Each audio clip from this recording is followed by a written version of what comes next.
Good morning, everybody. Welcome to today's 1Million by 1Million Strategy Roundtable for Entrepreneurs.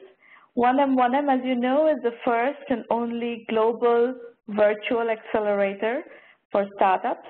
We run the company out of Silicon Valley, but we do work with entrepreneurs from all over the world. And our mission is to help 1 million entrepreneurs reach $1 million and beyond in annual revenue.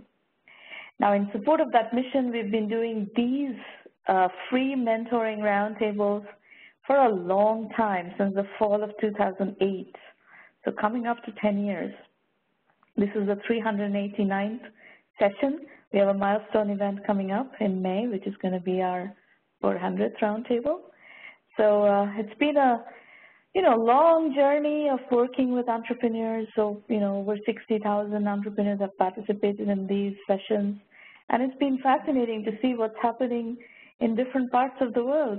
Just last week, we had a presenter from Cape Town, South Africa, presenting a security company, and I thought that was, it was kind of a good validation for us to see that, yes, we are really reaching deep into the heart of the entrepreneurship ecosystem of the world, and really able to democratize access to Silicon Valley and the knowledge and expertise of startups very broadly.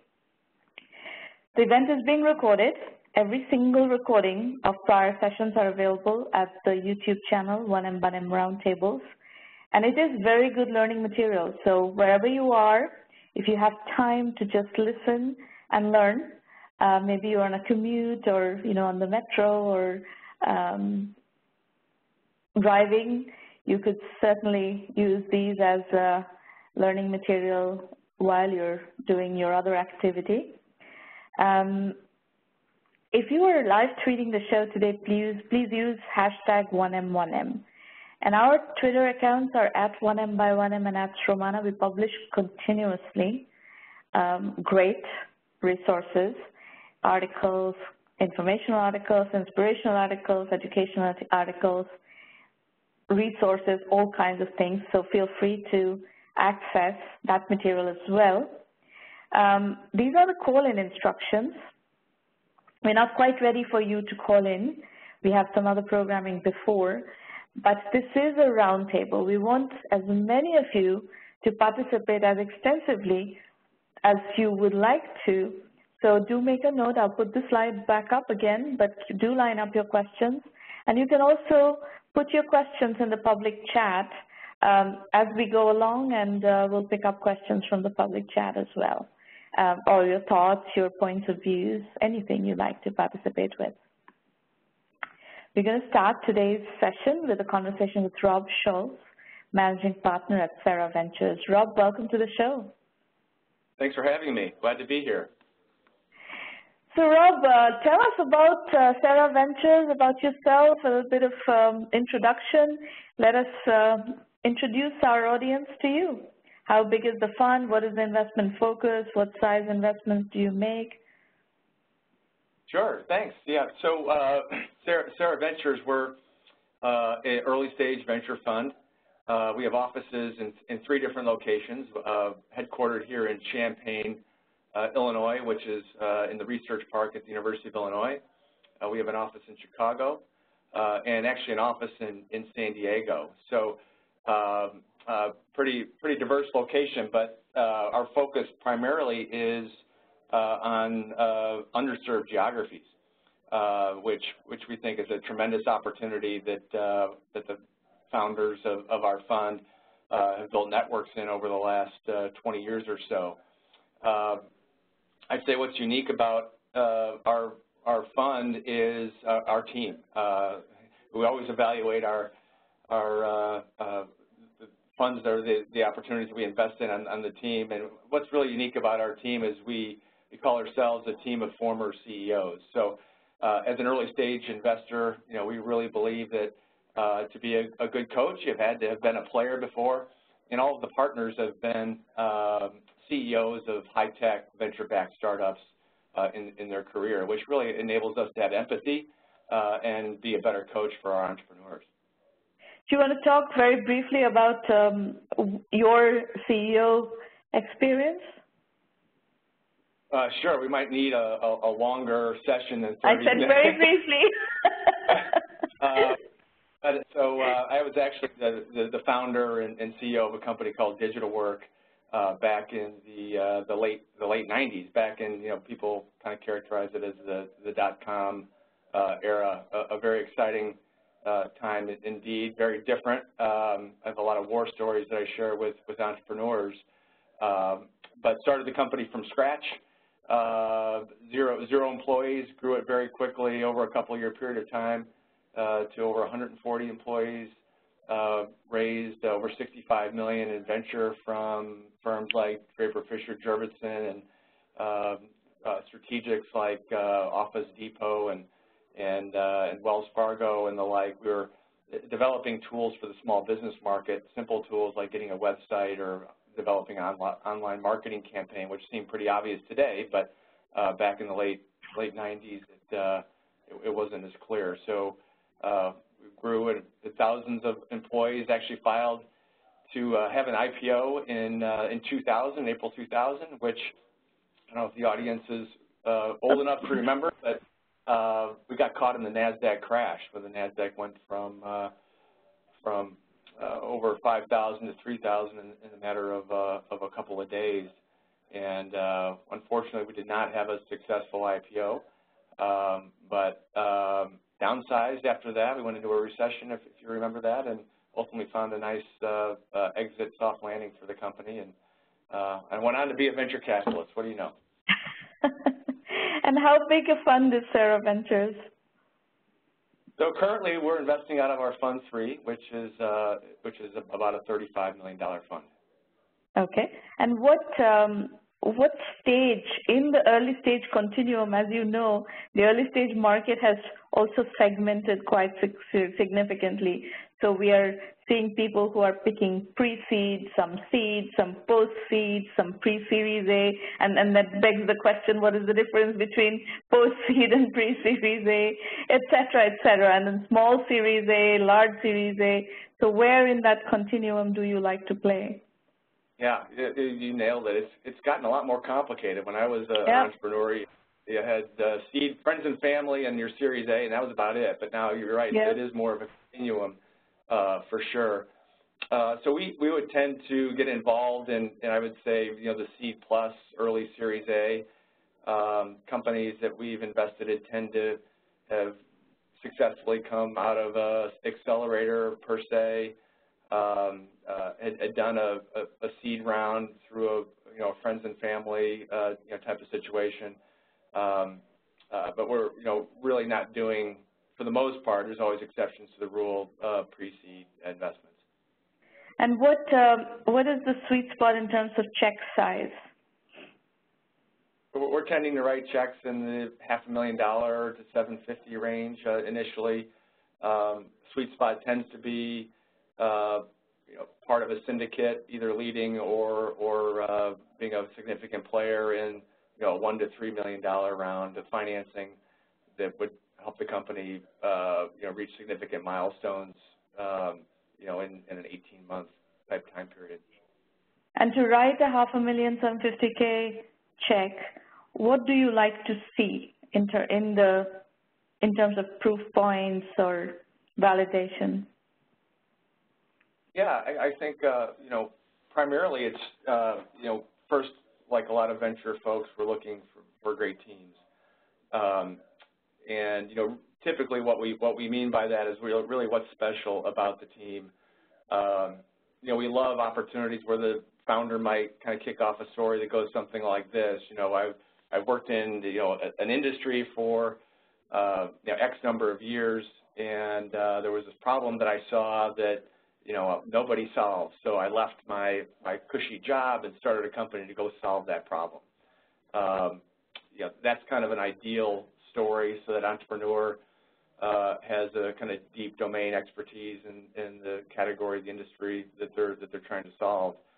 Would love it complemented with a strong technical team that has deep know-how, scientific background in that particular area. So obviously, first focusing on team. As I mentioned, so post-accelerator teams, I think these days are getting very good at kind of identifying product market fit, another kind of cliche term, but I'd say over the last 10 years, that's what I've been most impressed with is even, companies come out of universities through a lot of the education that's out there right now, kind of lean startup models and the like, are finally now starting to talk to customers and get feedback on their product before they're talking to VCs, which seems obvious, but that wasn't always the case. And then last, we look for some revenue traction. We don't have the magic, $1 million, ARR number that a lot of, VCs that are only SaaS companies look for. But we do look for referenceable revenue, revenue that we call, on model, that you kind of your financial model, and you've got different drivers of that revenue. Can we validate those types of drivers through talking to customers? It's typical for early stage entrepreneurs to, through their network or family or their board connections, to kind of get early revenue. We try and see through that a little bit and look for, we call it more on-model revenue. So those would be kind of repeatability, some repeatable customer acquisition strategy that is validated. Evidence that could be the case. Obviously, the rounds that we typically get involved in, you look to kind of hone that repeatability, but we need some,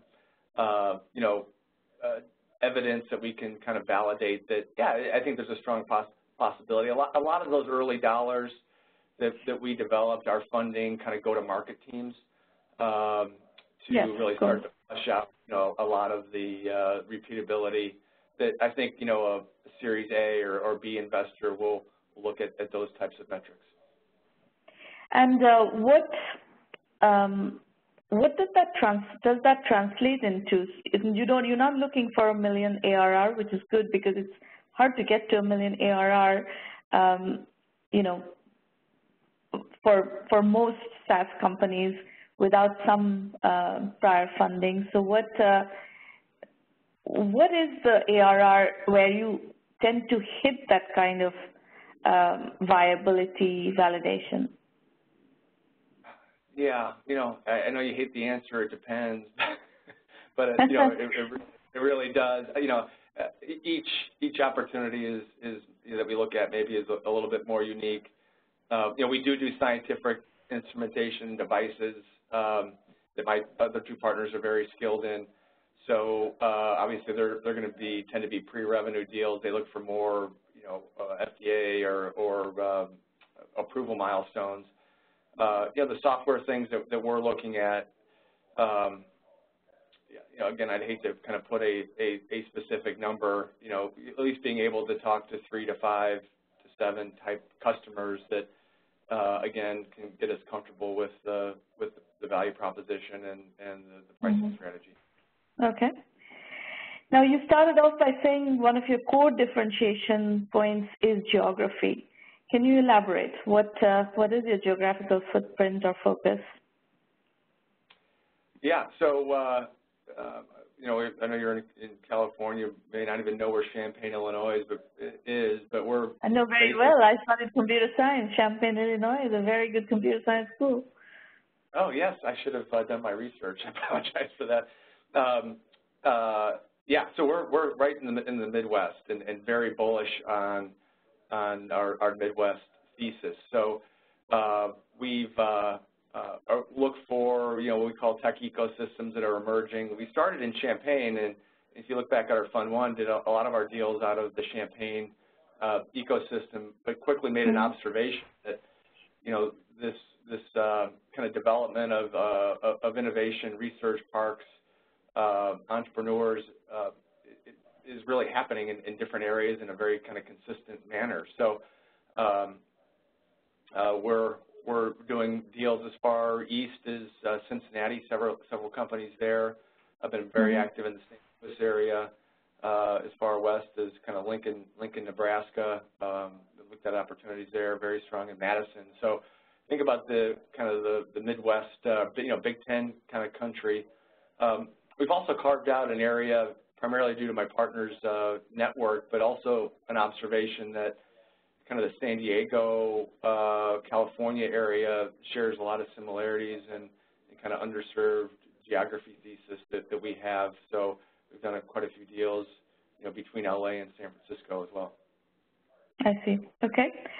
So let's talk about your portfolio. What are the highlights that you have invested in, and give us a few instances, and especially help us understand at what stage did you get involved, what excited you about that particular opportunity that led you to invest, so we can get a feel for how you think about opportunities and what excites you, etc. Yeah, sure. I can talk about one company in particular that I'm very excited about. We just closed a seed plus round. It was about $2.2 million. A company called Reconstruct here in our backyard. Reconstruct is in the construction software space, and basically they work with large construction managers that are building big buildings, stadiums, buildings that are $100 million plus type opportunities, and they're using technology to help them be more efficient in managing those projects and the subcontractors.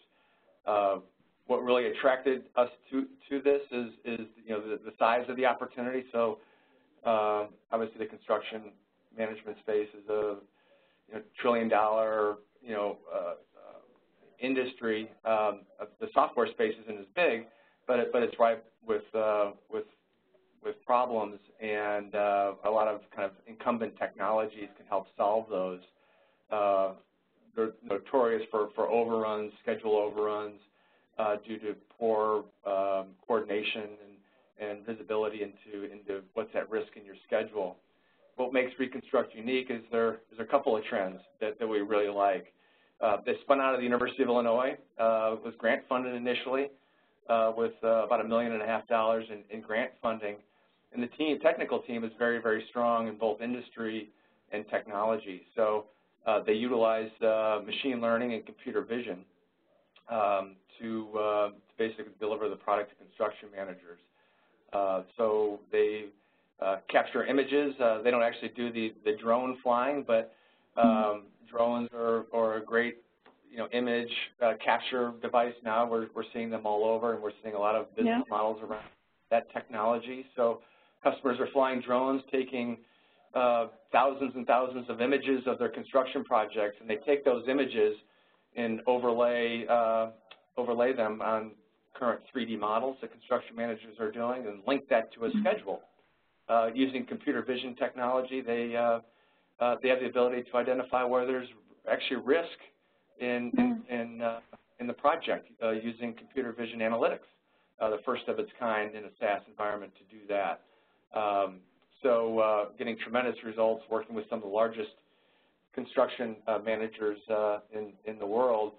And what's really exciting is we finally made enough progress, and we recently hired a CEO out of Menlo Park that is now building the go-to-market team. As I mentioned earlier, a lot of the funding we do funds go-to-market teams. So Zach McReynolds just joined the company, came from a construction management software company in the Valley, and we're now putting the pedal to the metal from the sales perspective. And when you're putting a team in Menlo Park with the development team back in Champaign, is your thinking that you are going to then raise money in Silicon Valley and build kind of like the CEO and go-to-market team fully in Silicon Valley and the financing in Silicon Valley? I think that's a possibility, not necessarily. A lot of our customers, the technology groups of these larger construction managers are in Silicon Valley. So from a business development standpoint, it made sense to be there. Then when we did our CEO search, we were open to geographies. It just happened,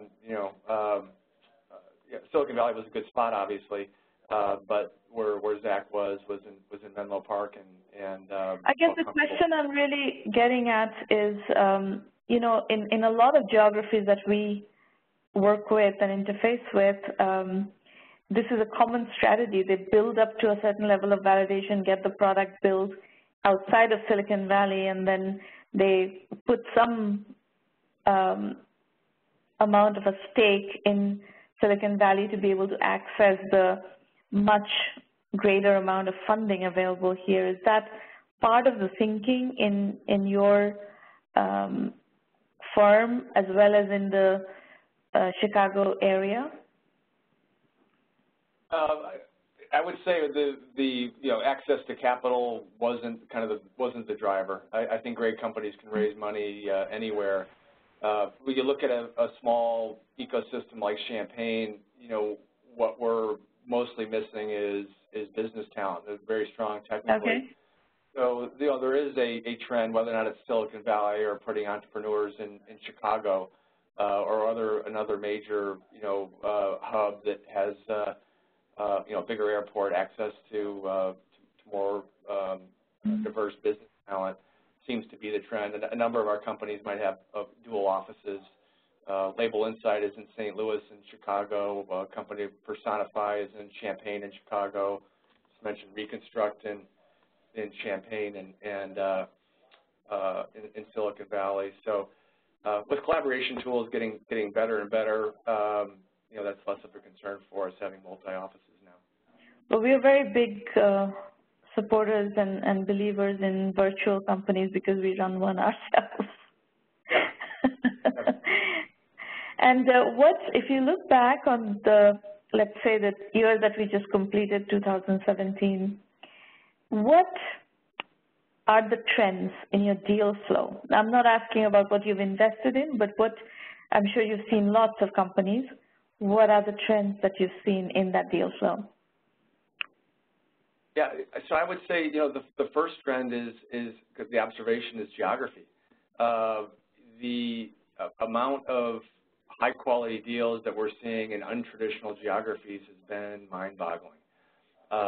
And, you're starting to see capital emerge around those opportunities. For example, today I just had a really exciting phone call with a $30 million new VC fund in Memphis, Tennessee.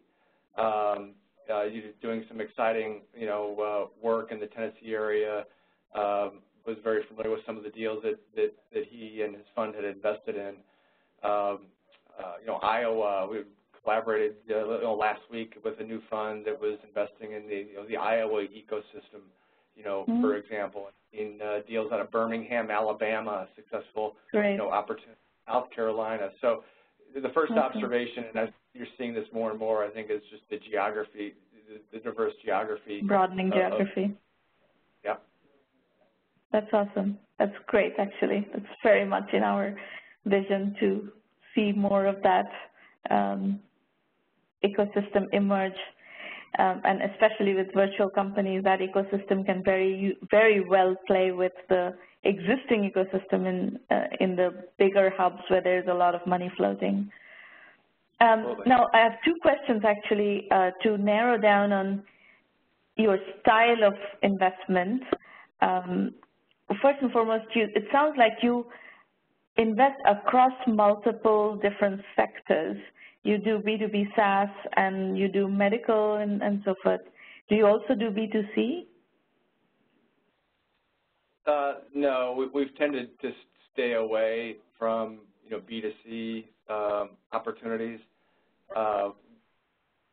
We don't understand that well. They tend to be more capital intensive, I think, to do well. It's not to say that we wouldn't, but our sweet spot has been, at least on the software side, in companies like Reconstruct that I described, where there's an elegant front end, but some technical differentiation in the back end. May that be a data differentiation, a machine learning, AI, vision differentiation.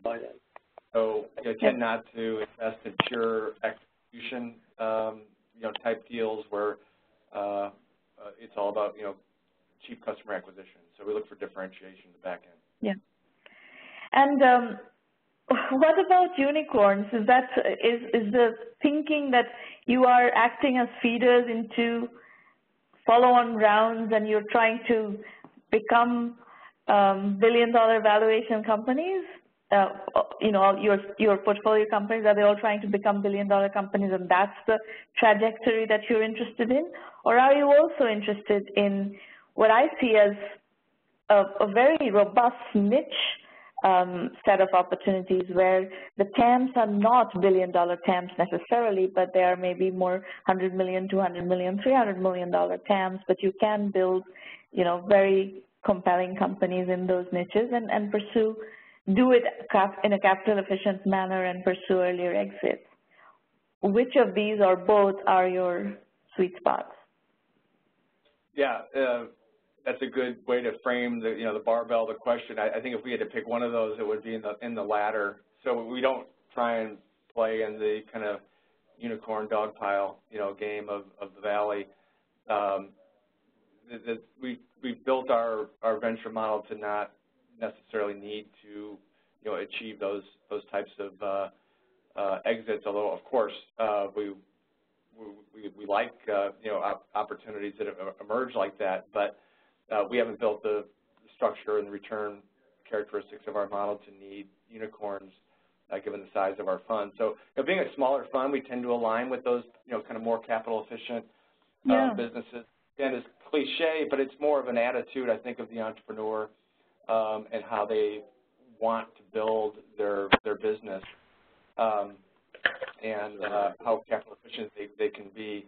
You know, we have kind of the adage, I think, you know, if you look at the average, you know, exit size is kind of $50 to $60 million for a software company. You know, we don't think that should be a failure, you know, for an entrepreneur. So, you know, look for opportunities where we can align well with entrepreneurs that we don't want to choke the business off per se with undercapitalizing it, but can make some smart decisions on how to best utilize the resources along the way.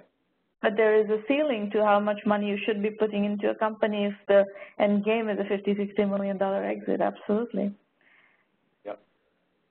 So it's very interesting to hear this from. So we've talked to our funds everywhere. And I've had this conversation with a number of smaller funds who have your perspective of doing the more capital efficient, earlier exit kind of strategy. There is a fund out of Oregon. There's a fund out of Omaha, Nebraska that does that, and many others. I'm sure that some we have spoken with, some we haven't yet spoken with, we will. So other than geography, you also have that as a differentiator, you know, because this is something that people, mostly investors in Silicon Valley, don't like to do. So there's actually a set of companies in Silicon Valley that have that characteristic, but they have a hard time finding funding in Silicon Valley because of that belief system that everything needs to be a unicorn. Yeah, well, it's necessitated by, you know, if you've got a $500 million fund, you need to put capital to work. So, you know, those types of funds that's the lens that they're looking at investment opportunities through, which may or may not be, you know, in the best interest of the entrepreneur. But it's not just the larger funds. Even it's also kind of like a mindset. You know, in Silicon Valley, even a $30 million fund often is looking to be a feeder into a unicorn. So it's not as straightforward as just the larger funds are looking for unicorns. They have to look for unicorns because they're structurally framed to look for unicorns. But even the small funds are looking for unicorns, and there are lots of them right now. The ecosystem has 700 plus micro VCs, and that's a lot of companies looking for unicorns. That's not going to pan out. Yeah, I think maybe being in the Midwest, we're kind of insulated from a lot of that kind of noise. You know, we look first and foremost to fund great entrepreneurs, solving tough problems, and to build great businesses. That's what we look for, not necessarily that they can be $1 billion, but we hope they can. But, you know, that isn't our, you know, our primary is to build great companies, yeah. Well, Rob, thank you for that primer into Serra Ventures and introducing us to your thought process and how you like to invest. And I look forward to doing some work with you. Great. Thank you for coming today. Thank you. Folks, we're going to switch to the entrepreneur pitch session. I want to set some expectations before we dive in. This is a working session. It's a safe working session. You can ask any question you want to. Anything that you're struggling with, I'll be happy to work with you on. Just, remember that we are on your side. We have no other agenda but to help you think through your options and your roadblocks and so forth. One thing you do need to remember, though, is that not all businesses are fundable. Not all businesses can raise money. Not all businesses should raise money. And raising money does not guarantee success. If you follow my blog, you may be familiar with my Death by Overfunding series, which showcases companies that have raised serious amounts of money and companies that were actually being quite successful in the market prior to funding, and then they raise huge amounts of money and then kind of implode. One of my most painful analysis is Nasty Gal. This company went to $100 million in bootstrap revenue, then went and raised a lot of venture capital and basically went out of business. So, I mean, the story that I tell in that piece is Nasty Gal had no business going out of business. So things happen. There's a lot of complexity.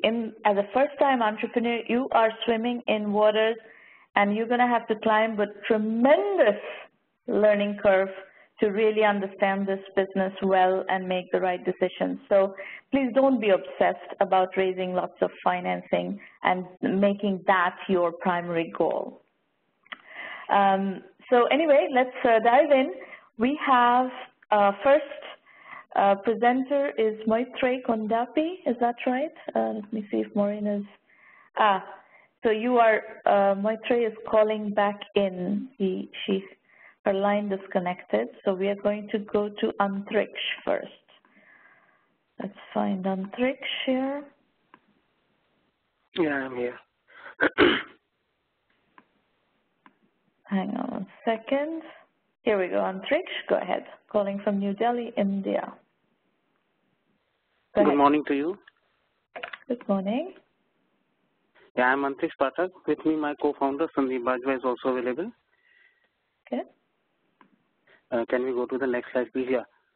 About this, we want to develop an app-based delivery system in which most of the delivery will be provided from our kitchen consisting of class-apart technology. Basically, what we're trying to do, the in-app experience for the customer, which will be provided to the customer, will be of our latest technology, but one of the most important and key player in this field is the taste and quality of the food. For this, we have a vast experience in research and development of around 8 years in food preparation industries. Can you go to the next slide, please? So here is the basic market analysis of the market or customer analysis, you can call, of our basic customers. Family and guests are looking for early nutritious breakfast. People who work in the area and finding convenience for the late breakfast and lunch. Surrounding businesses, offices looking for lunch for business meeting and parties. Surrounding family looking for lunch options. Late night working offices like call centers, many call centers in New Delhi and Gurgaon area. Businesses in the area looking for dinner or late night delivery. Families surrounding looking for family dinner. Party order for the party people in town. And the best are looking for dinner at the end of the workday. This is the basic breakdown of our market or the customer, which we are trying to focus on during our You're trying to focus on all of these? Yes, we are not trying to focus on all of these. These are our basic and primary clients. Okay. Now the basic. Now let's go to the customer acquisition. There's a basic strategy that all the companies use nowadays. That is comprehensive marketing, advertising, using the billboards and discount and radio and online marketing, Google AdWords and Facebook. But we have an X factor that we are going to use in our app, for which we are going to provide the 100% amount of the food bill to the customers, which he can buy on our in-app store as an artificial jewelry. What? I will say it once again. We will provide an in-app store for the customers so they can buy the 100% amount of the food bill whatever their amount of the food bill, say X is the amount of their food bill, so they can buy up to amount of the X of artificial jewelry from our in-app store. Why? Who cares?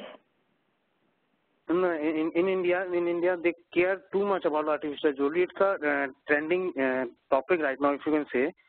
The artificial jewelry is normally made in India. It's a great value product. So why? What has that got to do with food delivery? There's nothing got to do with food delivery. We are trying to the customer acquisition. For which the customer, we can give discount to the customer, or we can provide him. I think this is very screwed up thinking and very illogical thinking. The reason behind this is that we have a vast experience in jewelry manufacturing, so we can manufacture jewelry at very low cost. So then you should be in the jewelry business, not in the food business.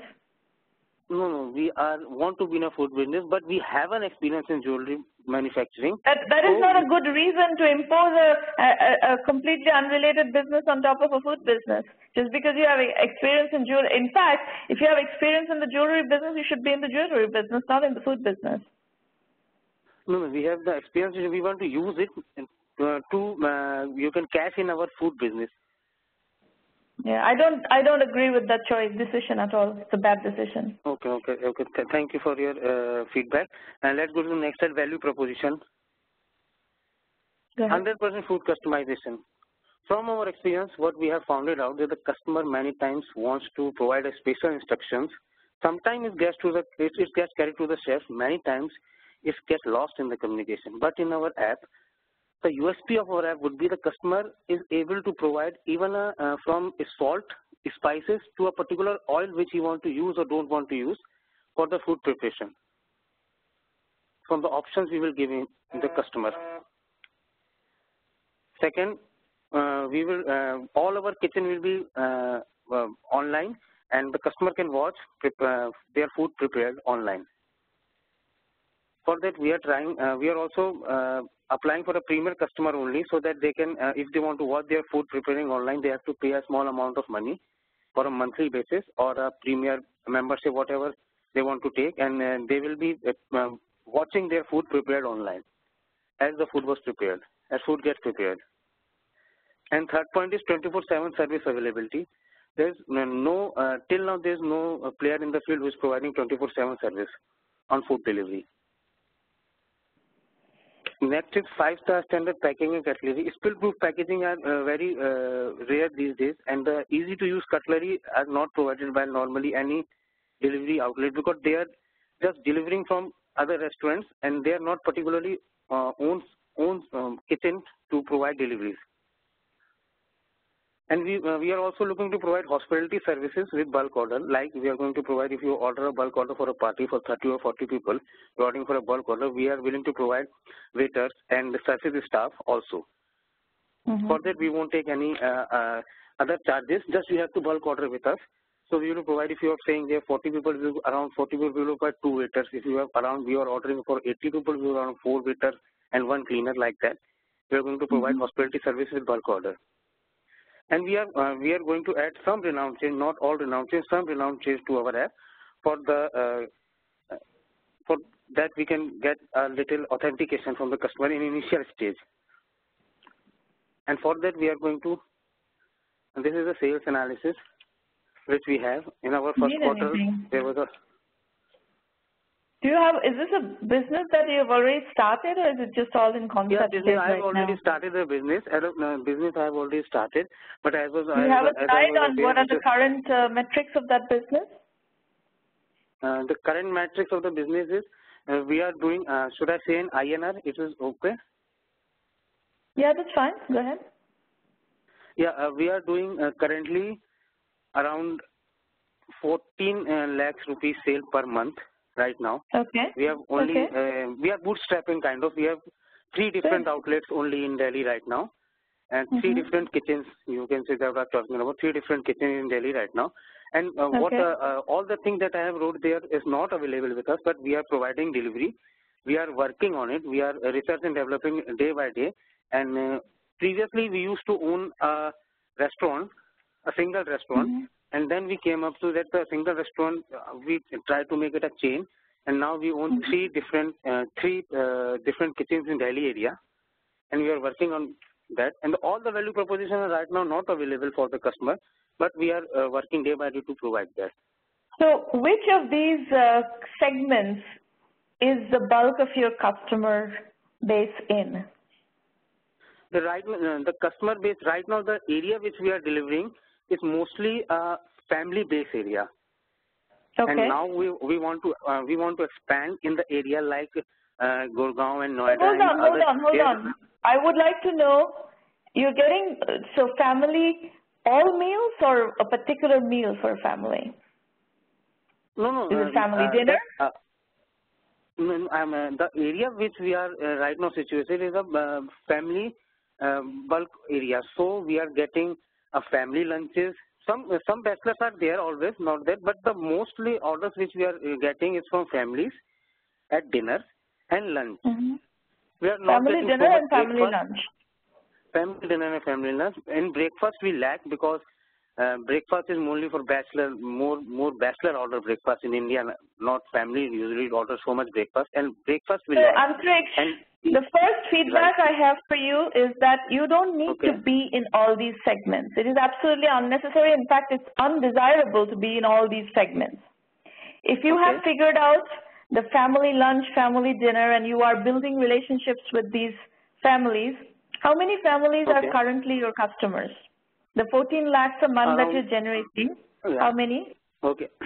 We get around, in combining all three, we get around 300 orders a day. From how many customers? From how many families? It's around 180 to 200 are family and remaining are bachelors. How many, sorry, come again, how many are families? 180 to 200 families and 100, so 2/3 families and 1/3 bachelors, okay? Yeah, exactly. And these, I imagine these are repeat customers, right? So they're ordering. Yeah, they are mostly repeat customers. Okay, excellent. So, and how have you acquired these customers? What has been the customer acquisition strategy that has really produced good conversion? The main customer acquisition strategy is the mouth-to-mouth publicity. Okay, the word of mouth. Okay, so my suggestion to you is that don't obsess about providing all of these types of services. It's not necessary. It's going to complicate your logistics. If lunch and dinner, family lunch or bachelor lunch and dinner, there's not that much difference in the logistics and in the scalability of this process. So if that's where you're getting maximum traction, focus on that and build a much larger business using that as your primary focus. Party orders. But as the demography change, the particular ordering customers also change. If you go to any place like near university, there would be around 80% bachelors. So we have to focus on that also if you're going to expand our business. Yeah, but you don't have to. You can choose to focus on more residential areas, and so all the decision of where, see, positioning is one of the most important decisions that you're going to make, and that is going to drive your company's growth. A company's growth happens much faster and in a much more accelerated format if you position tightly and sharply rather than trying to be all things to all people. So it is actually, it's a known fact in business that trying to cater to all of these markets right away is not going to be your fastest path to growth. Your fastest path to growth most likely is going to be developing a core competency, developing the logistics of a certain business, developing the customer acquisition strategy for a certain segment and focusing on that. So family dinners, family lunches, and bachelors is fine. You may want to make a decision on whether to go to the, the family type of environment, because what is going to happen is you are right now, the segment where most likely you're getting traction are people who have a certain amount of income. If you go to student areas, that income level is very different, and the order sizes are going to be different and so forth. And in a lot of cases, these bachelors that you're currently catering to will probably get married, and you get the whole family's orders and so on and so forth. So depending on which neighborhoods you choose and what are the dynamics of that neighborhood, your sweet spot may very well be long-term relationships with families and even bachelors who are going to become families eventually. And they're going to become repeat customers. There's going to be a lot of word of mouth. If you focus on specific neighborhoods, they will talk to people in their neighbors and so forth. And that may be the right strategy for growth, rather than trying to do all these other things of delivering lunch to businesses, delivering parties, including waiter staff. All that complicates matters. The more complexity you add to your business, the slower it's going to grow. Okay, I get it, but I need to grow the business as fast as possible. Reason being that I have reached in this state, I have reached a saturation point. Now I need to expand. You need to expand. So your expansion is going to be based on the strategies that I just rattled out, not by going into markets that you don't know anything about.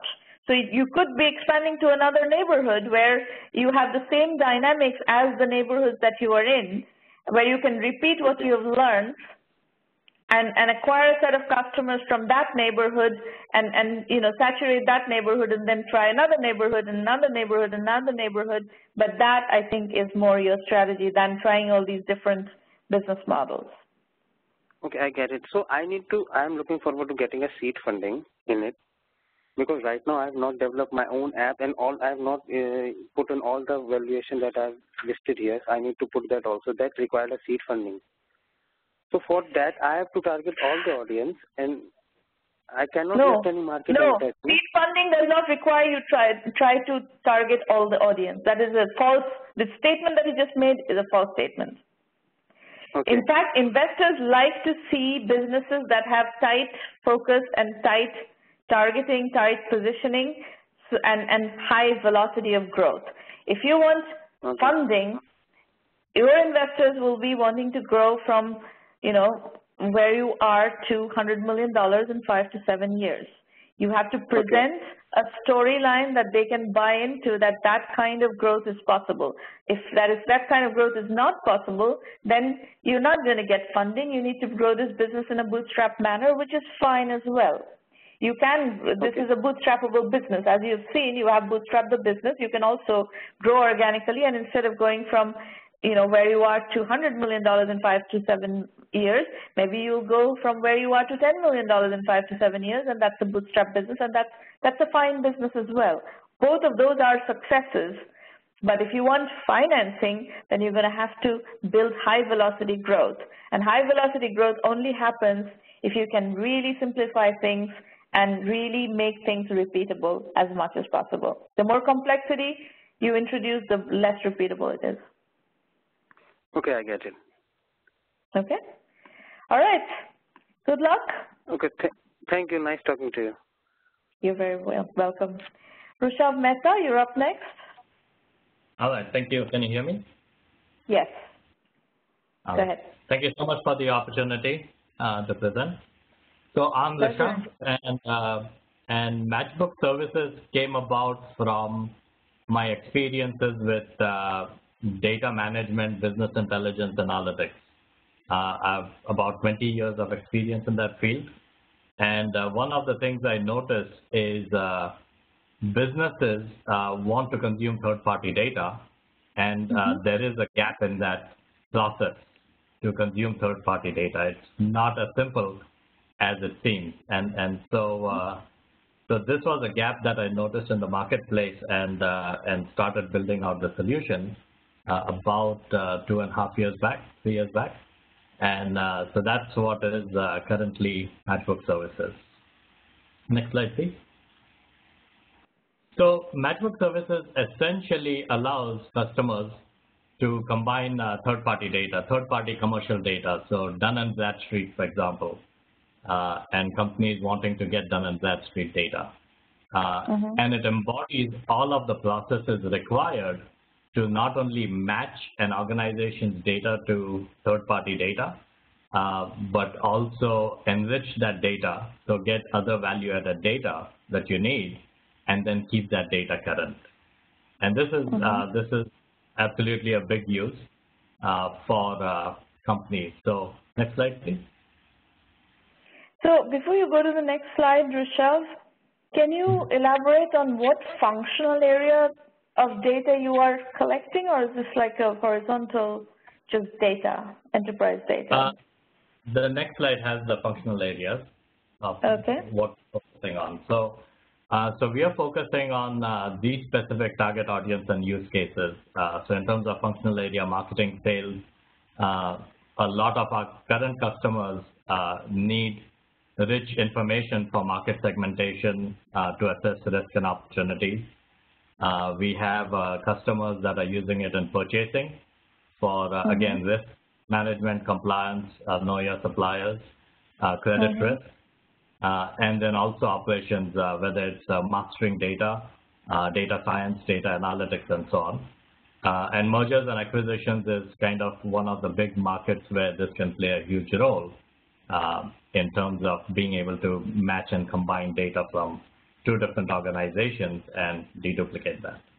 So we are targeting these specific use cases. We already have customers in marketing and sales and so on. Also, in terms of verticals, we're not focusing on a single vertical because these use cases transcend organizations. So we essentially have customers currently that are across utility companies, technology, insurance, financial, manufacturing, aerospace and defense as well. So those are some of our current companies. So it transcends verticals as well.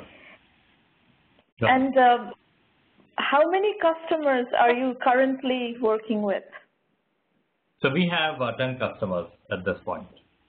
And what is the average value of that customer?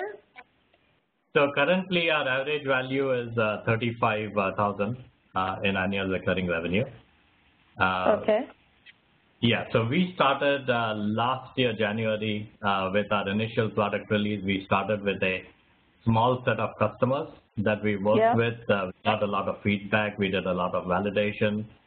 We did a lot of product development and enhancement based on the feedback. And then we had our MVP by November of last year. And so we think we're in a good spot now because we've seen that we can now go into a company and get this product in that company within a matter of 60 to 90 days, which is a typical sales cycle because most of our customers are Fortune 500 customers.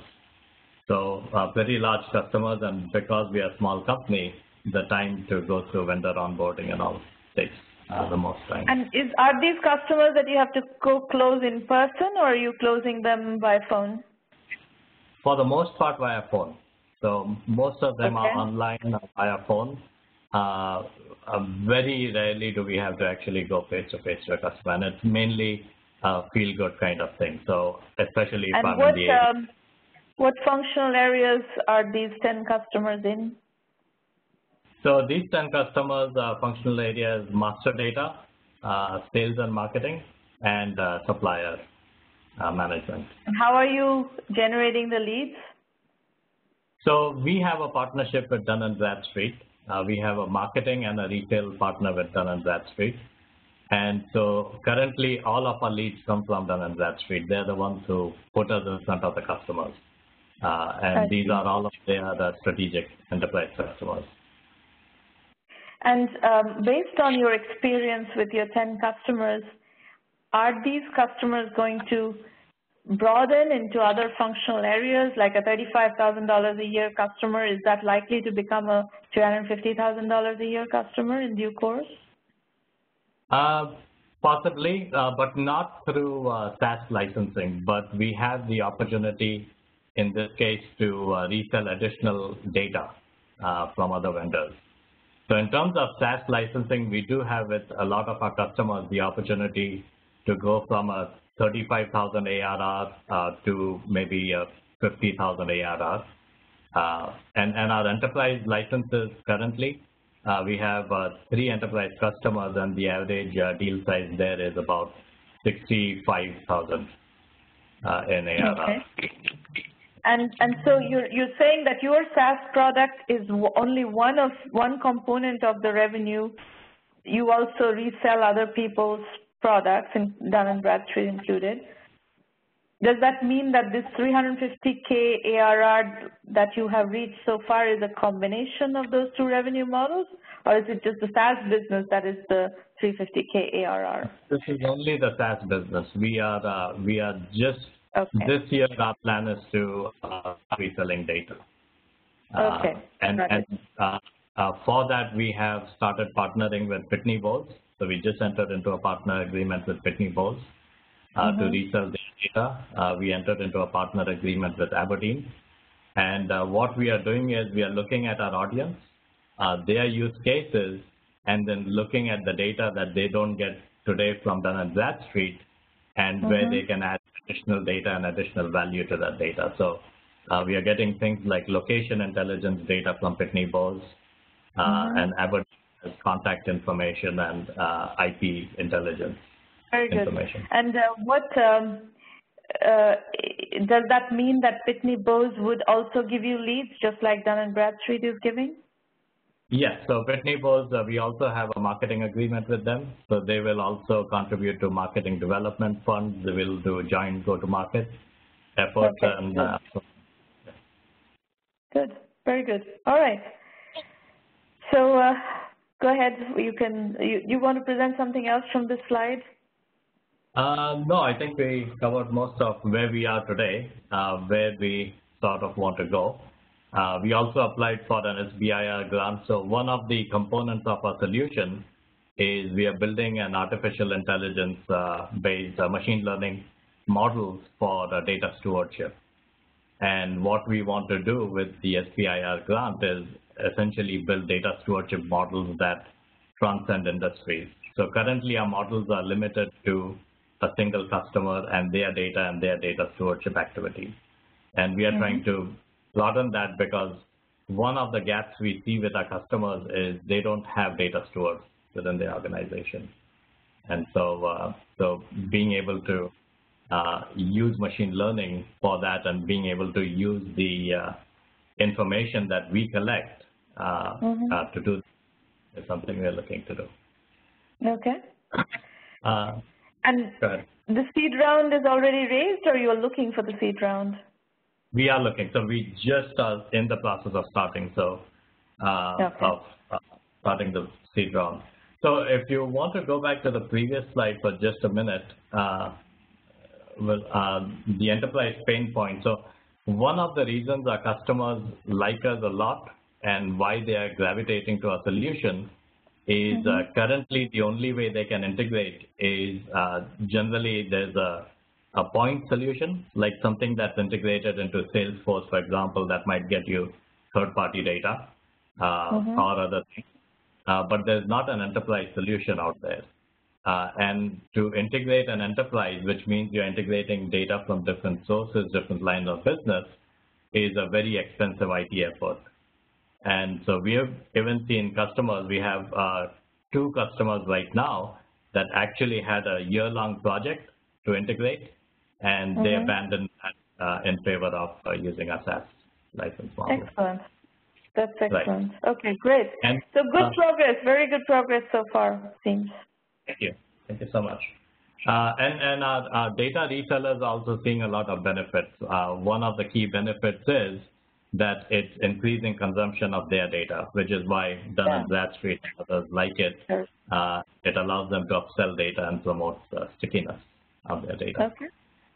Very good. So this is a SaaS revenue model, and we have 3 SKUs right now: standard, enterprise, and professional. The standard, professional, enterprise. And these are kind of the starting prices. These are the annual licensing fees. And generally, most of our customers will license slightly higher with some add-ons and so on. So that's so today our revenue breakdown is 30, 30, and 40% professional. So Our addressable market, the way we have done our SaaS projections is we looked at Dun & Bradstreet only and a very narrow market. We looked at US market size and 7,000 customers that currently consume Dun & Bradstreet data. And so we used that target market, and we feel that, you know, we can very easily get to 10% of that market over the next 5 years. Why 10%? Why not more than that? 10% doesn't seem to be very aggressive. It's from a projection perspective, no, but we definitely want to get to 25+%.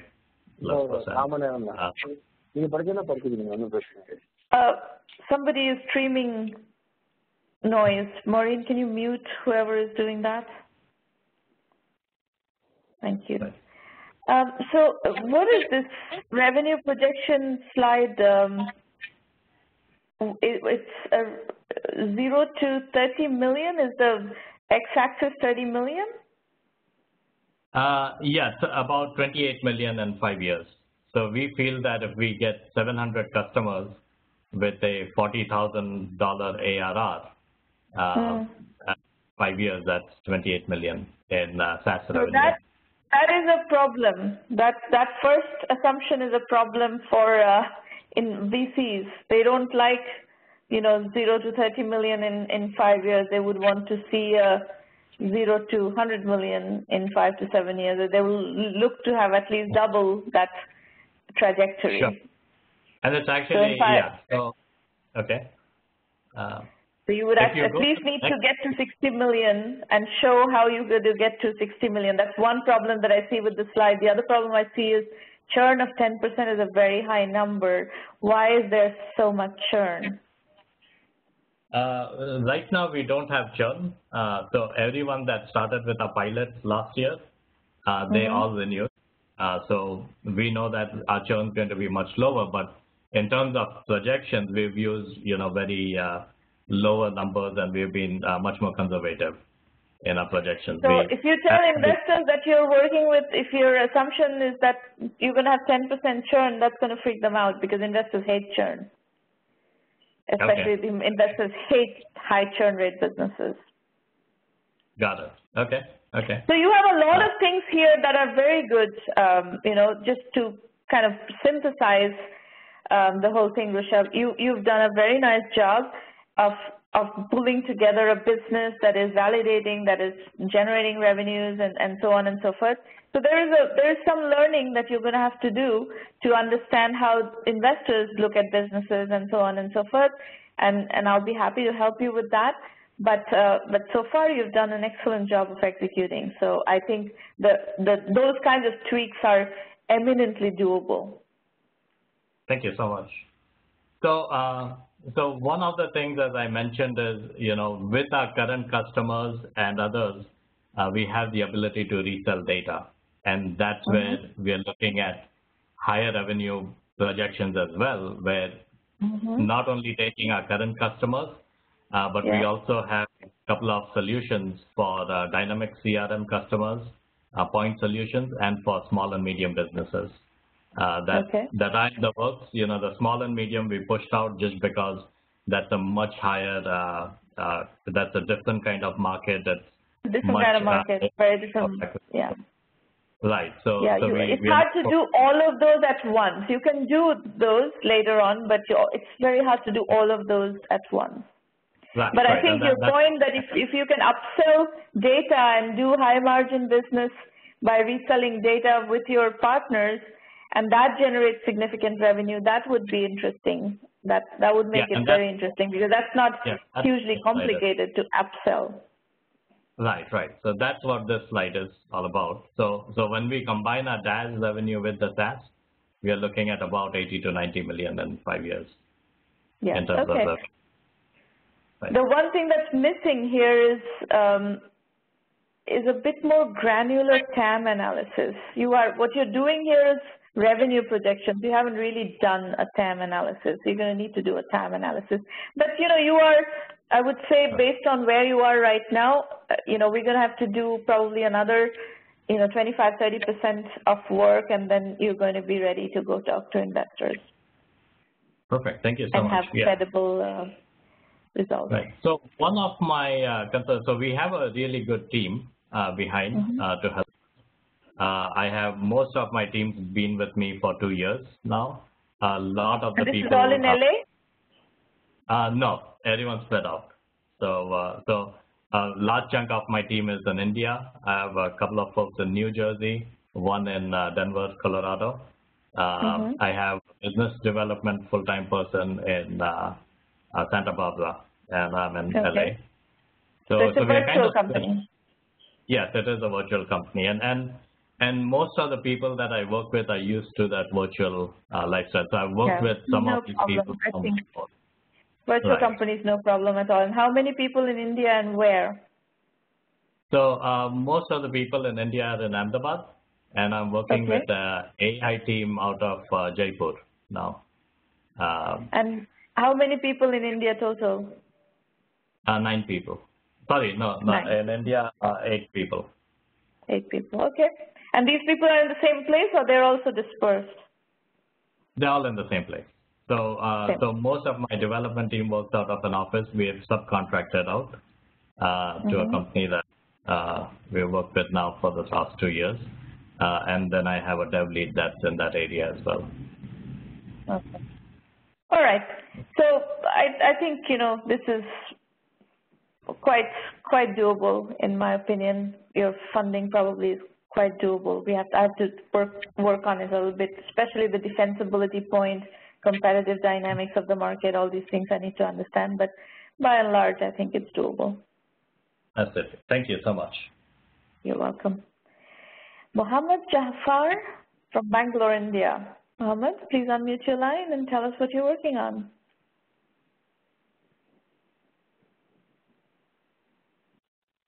Hello. I know Mohammed is on the line. Yeah, go on. Hi.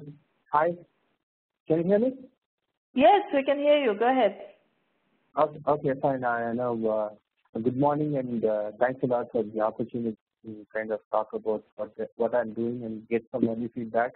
So, my background is in my background has been in enterprise companies, and enterprise companies. Last company was Accenture. I left Accenture in 2014, and I tried to build my. What is that? Where is this noise coming from? I don't know. Your line is streaming a lot of noise. You have to, make sure that doesn't happen so that we have a clear line. Go ahead. Yeah. So, my background is in enterprise, and 2014, I kind of left Accenture and started on my entrepreneurial journey. And for 2 years, I experimented with trying to build products and trying to sell other people's products. And in the process was really hard for me. And as a first-time entrepreneur, it was also a learning curve. So, in the almost 15 months back, I got an opportunity to work as a consultant for a small startup. I won't call it a startup. It has been in business for close to 8 years, but they have struggles to upsell to their customers in the US and Europe. So, I was acting as a consultant there, and especially on B2B product marketing, which eventually also led to kind of discussing around their own product that they are building for the IIoT industry, which was a fact. So, the responsibilities overlap between product marketing and product management. Can we move to the next slide?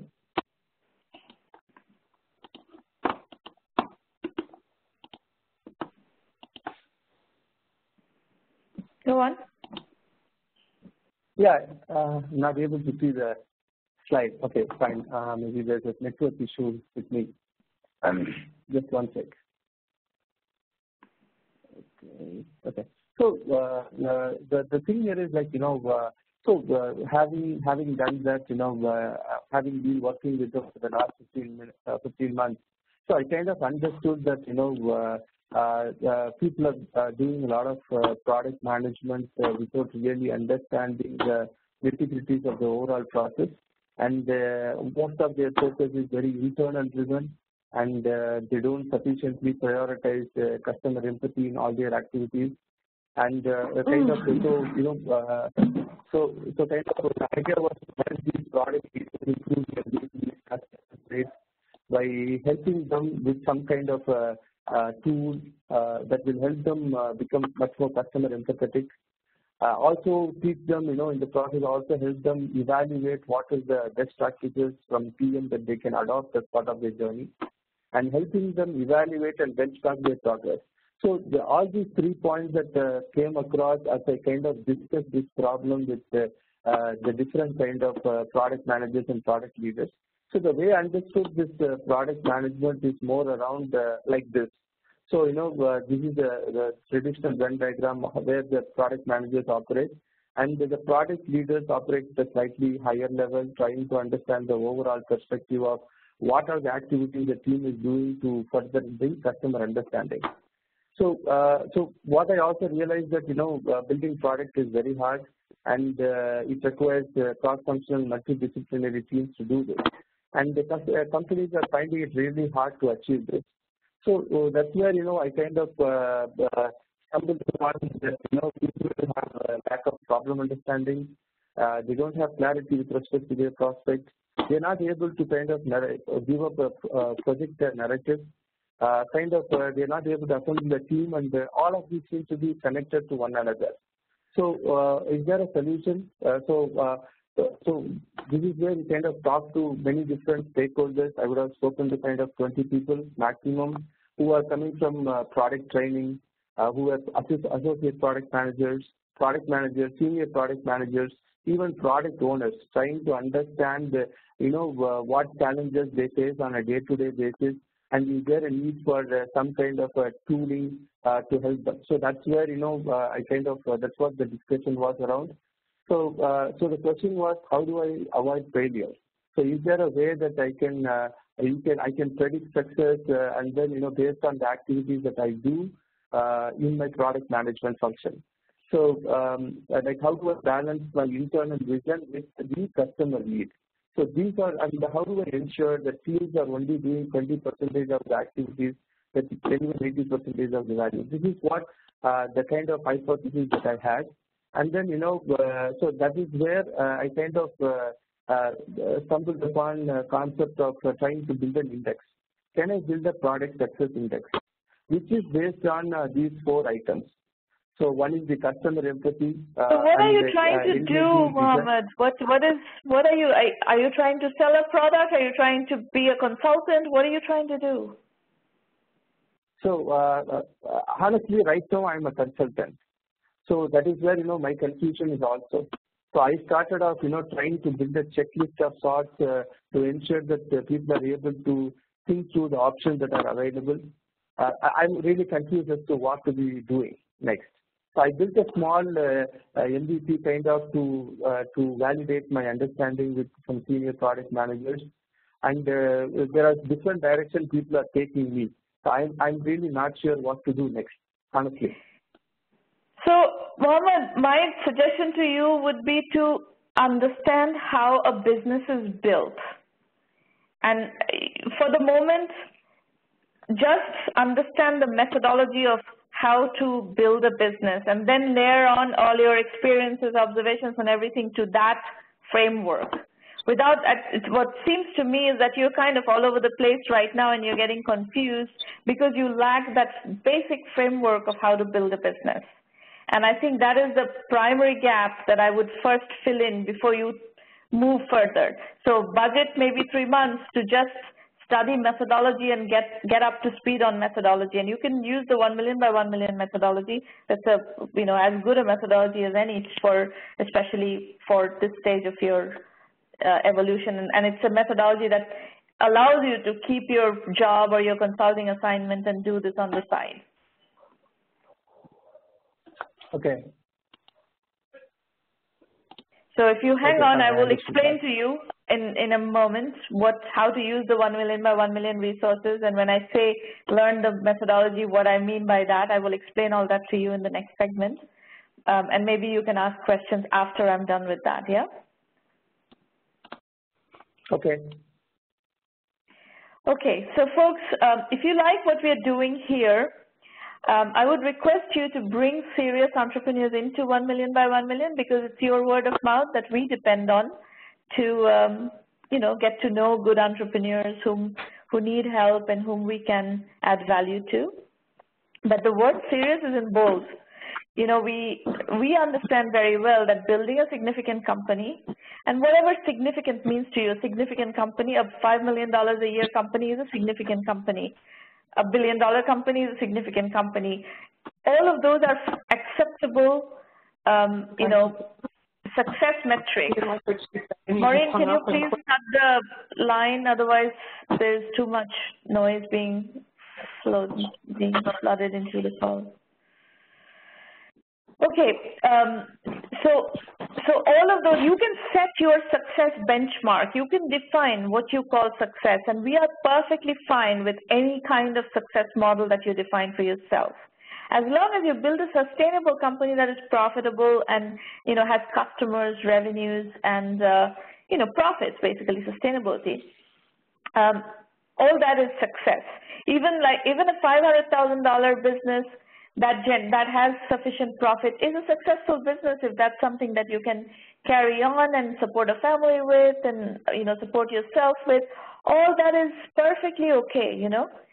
So keep that in mind, but you do have to have serious commitment to build a business, and it's hard. Building a business is really hard. So resources-wise, from 1 million by 1 million, you'll find everything at 1Mby1M.com. You can start with the blog. Reading the blog will teach you a lot, and that's free. The Entrepreneur Journeys book series is all available on Amazon. There are 12 volumes. You can learn different topics out of, you know, the different volumes that we have: bootstrapping with a paycheck, bootstrapping using services, billion-dollar unicorns, e-commerce, cloud computing. All of those are covered in different volumes. These roundtables happen every week, and we have all recordings available. You can use these as learning material. We have the premium program, which is our full acceleration program. That is an annual membership fee-based program that gives you full methodology guidance. We have an online curriculum that you get to study at your own time, at your own pace, which is what enables us to let you do bootstrapping with a paycheck, which we have come to conclude is an interesting and important way to enable bootstrapping with. Business development, we help you with business development where we have contacts and you're trying to get into our contracts. We have these kinds of roundtables, private roundtables, that's where we provide you with strategy consulting, mentoring, coaching, whatever you call it, but that's a live project-based consulting work, advising. We help you with financing. If you are fundable by our judgment, we will introduce you to investors. We have a very strong investor network. If you want to understand our investor network and the thought process of those investors, go to the seed capital section on the 1 million by 1 million blog, and you will see tons of investor interviews, podcasts, and so forth. We also have a lot of clout in the media, so we can help you with media relations as well and getting the word out there. We have a big channel, big, you know, big community. Just on LinkedIn, I have like 350,000 plus followers. So we can get the word out about your company. Maureen, can you freeze the video, please? I think it's become frozen. We recommend that you go to the self-assessment page on the 1 million by 1 million website and ask yourselves these questions. That will help you start putting some framework around your strategy, and you will see where you have gaps. If you run into methodology gaps, and this is what, Mohammed, I suggest for you as well, go study the 1 million by 1 million curriculum, and it will help you get up to speed on methodology. And it's a case study and video lectures-based curriculum. We offer it for $99 a month, just the curriculum. So even if you do it for a month and spend like 50 hours just studying curriculum, you will make a big leap forward in terms of your methodology understanding. Then we have, tons of material on the website. You can dig around and understand what to expect from premium, what to expect from basic. There are lots of videos, video FAQs, descriptions of the curriculum. All that is available. The case studies are comprehensive, and we really emphasize on teaching you using other people's case studies. So, for instance, we have over 800 case studies. That includes 50+ unicorn entrepreneurs, 400+ venture-funded companies, 350+ bootstrap success stories. So you learn strategy across the board from various different angles, but from people who have done it before. And it's immensely valuable. Our methodology is lean, capital-efficient bootstrap startups, and the corollary to that is bootstrap first, raise money later. It's harder to raise money very early on. The pool of capital available for pre-seed is very low. And, if you just get to certain degrees of validation, increasing degrees of validation, you will have a tremendous amount of success just by getting customers, getting revenues, getting, your business model and repeatability furthered. Those are the ways to enhance your probability of funding. And then, you go to the press page and you'll find the coverage of 1M1M Premium members to see what kind of publicity we do for our entrepreneurs. Now, these free roundtables happen every week, so the schedule is on your screen right now, the 3 remaining March roundtables, but these happen every week, so there will be more in April, in May, etc. We are also doing these in-person rendezvous, which are going really well. They've been wonderful, absolutely, and they're also every week. So you have 3 more in March. We just had one last night, and I met a whole bunch of people from the 1Mby1M community. Those happen in Menlo Park, in the heart of Silicon Valley, at Cafe Boroni. So you're very welcome, if you're local, to come and meet me at one of those, or if you're visiting Silicon Valley, look at the rendezvous calendar. And that's pretty much it. So if you would like to dial in and chat with me, ask further questions, you can call in. You can also use public chat to ask questions. Irina Patterson is your contact to ask questions about the program.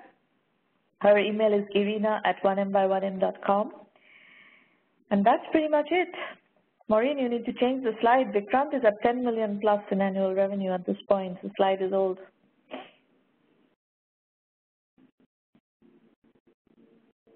Questions, folks?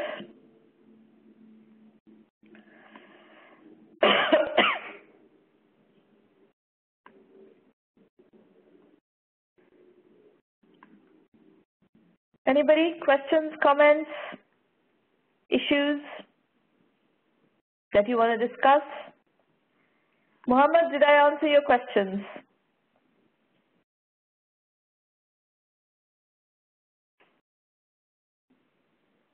No one has questions. How about introductions? Tell us who you are, where you're joining from, what you're working on, what brought you to 1 million by 1 million.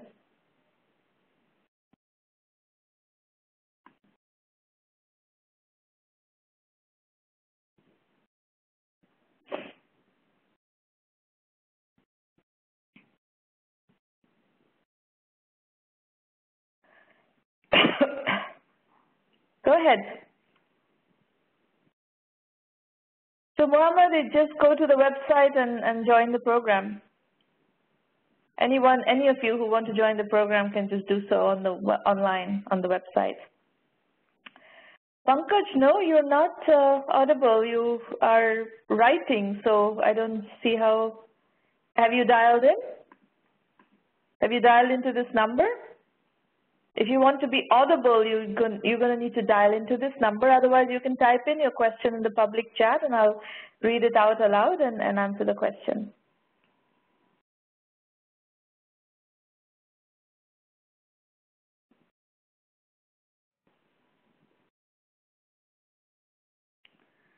Yes, no, dialing in. DJ Pankaj is dialing in. Okay. Anybody else? Mohammed, your questions are answered. Pankaj is dialing in. Anybody else? There are lots of people in the room. I'd love to know who you are, where you're joining from. Dhanvantari is from Oracle Hyderabad. First session, trying to understand 1 million by 1 million program. Yes, Oracle is running a 1 million by 1 million challenge right now, and you should definitely try to understand the program and apply for the Oracle scholarship. And there's another Oracle person, Zaid Ahmed, who's from Canada. Pankaj, are you dialed in? Hi, Ramla, this is Mohammed. Hi, Darlene. Hi, Mohammed. Go ahead. So, the space, like the way I had thought about it, like there is a scope for product management consulting here in India. Right now, based on my discussion with product leaders, what I understand is the kind of consulting available is either people have to go to the US to get trained from pragmatic marketing, or locally if they want to understand product management, they have to go to Institute of Product Leadership, which charges close to $10,000 US. There are a lot of people. So do you have experience building products? Yes, I do have. Right now, the whole thing is we are building a stack, and I'm kind of at the forefront of that, trying to build a stack, trying to understand the customer needs. So do you have experience of delivering products that came out into the market, and like have you gone through the product life cycle yourself? Yes, absolutely. Right now we kind of did a demo in embedded word of a stack that. That's not my question. My question is, have you ever done this yourself? See, consultants are effective when they have experience. If you have never delivered a product before, I would not recommend that you go in the direction of trying to do product management consulting. Okay. If you've never built a product before, you shouldn't be the person that people who are trying to learn from should be learning from. You want to learn from experts. Okay. We don't want to learn from people who've never done it before. Okay. So that is for like a certain type of audience who are very mature in product management. How about for novices who don't have any perspective around product management and they have to get started in that particular stage? Because in India, a lot of products are going to get built, and the only scope for learning seems to be coming from the approaches that are being adopted in the US. So right now, see, I got into this very accidentally, consulting on product marketing. So I would advise you, if this is the direction you want to go, you first build a product, learn what it takes to build a product, and then you start teaching. I have a very uncomfortable feeling when people come to me wanting to be consultants in an area that they have no experience or real expertise in. So that's my comment. I have a few other people dialed in that I need to talk to. Pankaj, what is your question? Please. Sure. Go ahead. Hi, good morning. This is Pankaj. I'm calling from Calgary, Canada. And I have launched a mobile app for limousine industry.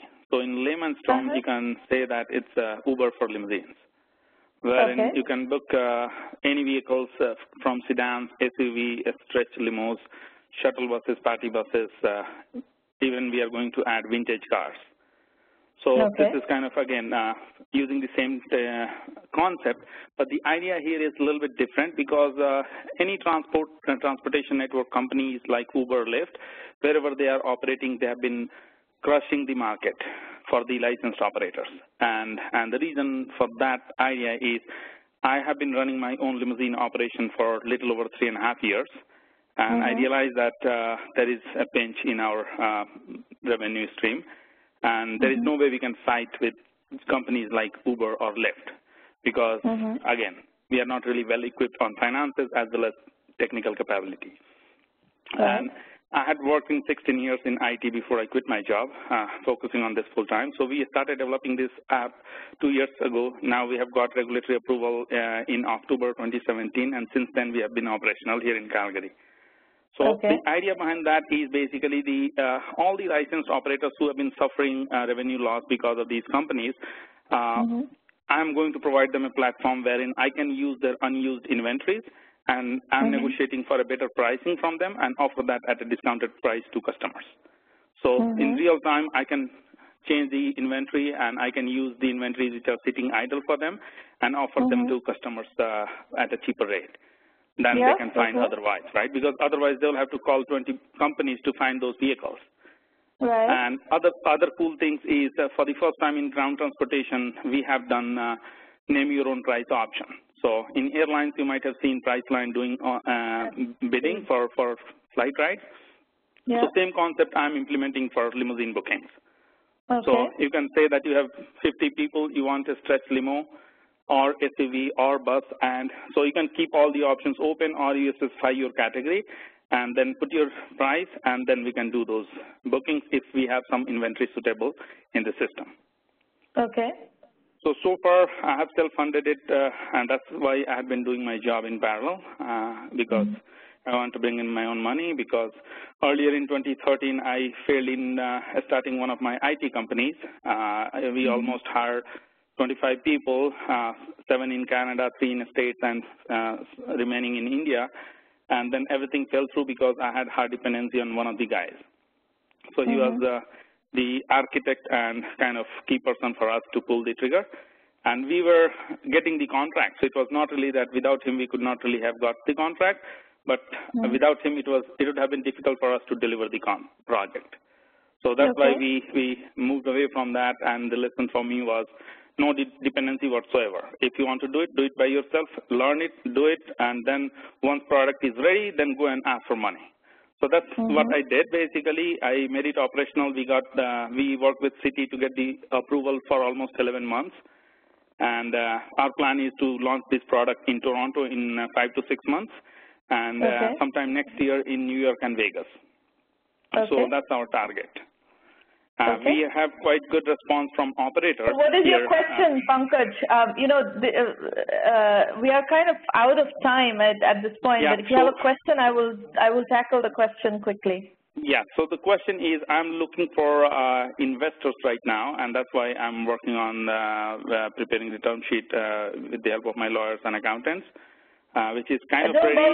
Preparing term sheets. Investors are not going to use your term sheet. Investors will give you a term sheet. Investors don't use entrepreneurs' term sheets. That's a wastage of lawyer money. Okay. So that's where I need a little bit of advice, because as I say, I have not really done that part, and that's something new to me, like bringing external funding. As I say, we have so all of that, all investor-related, funding-related stuff that we do are only for our premium members. So if you're part of the premium program, I'll be happy to help you with funding. If you have questions about how what kind of support do you provide? We provide everything from, getting your business, packaged up in the sense that you have to create a pitch that convinces investors, that touches upon all the points that they care about. So that's a collateral, getting the collateral ready, getting the strategic nuances ready, and so forth. And once you get to the point that we consider you fundable, then we'll introduce you to investors who are likely to invest in you, and then we'll help you negotiate and all of that stuff. So we are in discussion with a couple of investors, and they have shown quite good interest, and they have asked for some documentation. So our business plan is ready. We have a couple of versions for business plan, for some for government grants, some for external funding.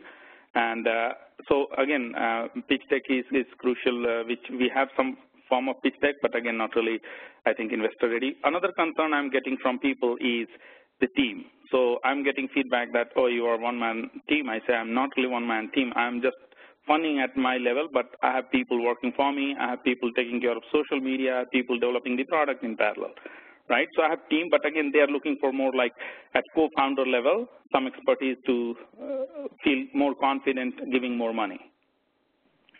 How many investors have you talked to? I have talked to a group of people through my accountants, lawyers, and myself, 5 of them as of now. I even attended audition for Dragon's Den. I don't think that's a good idea. So anyway, investors, you don't seem to have the expertise or the experience of dealing with investors, so happy to help you. Unfortunately, we are 5 minutes beyond time, and I have a meeting at 10, so I really do need to wrap up. So all your questions about whether or not the premium program of 1 million by 1 million is a good fit for you or not, please contact Irina at 1Mby1M.com, and she'll be happy to talk to you, and you can decide if you want to join the program. I'll be very happy to work with you. Sure, I will give her a call and I'll discuss that, because again, if it is suitable, then definitely that'll be the case, but if you're running late, I think I'll end up here. And thank you for your time, and we'll look forward to working with you. Yeah. Okay. Have a good Shakti day. Badu from Bangalore is following 1 million by 1 million for quite some time. This is your first session, loving the session. More importantly, wanted to understand the pitch session happens on this forum. So if you want to pitch, just go to the free public roundtable link on the 1 million by 1 million website, and you will have the schedule and all the registration links. So you can pitch to, register to pitch or register to attend. Either way is fine, and go ahead and sign up, and you're very welcome to pitch. So are we done? Did I tackle everybody's questions, comments? I don't want to leave you hanging, but also we are over time. But we are going to be back here next week. Good news is we are here week after week after week, so you're very welcome to come back, and we'll continue the working sessions, okay? See you soon. Bye.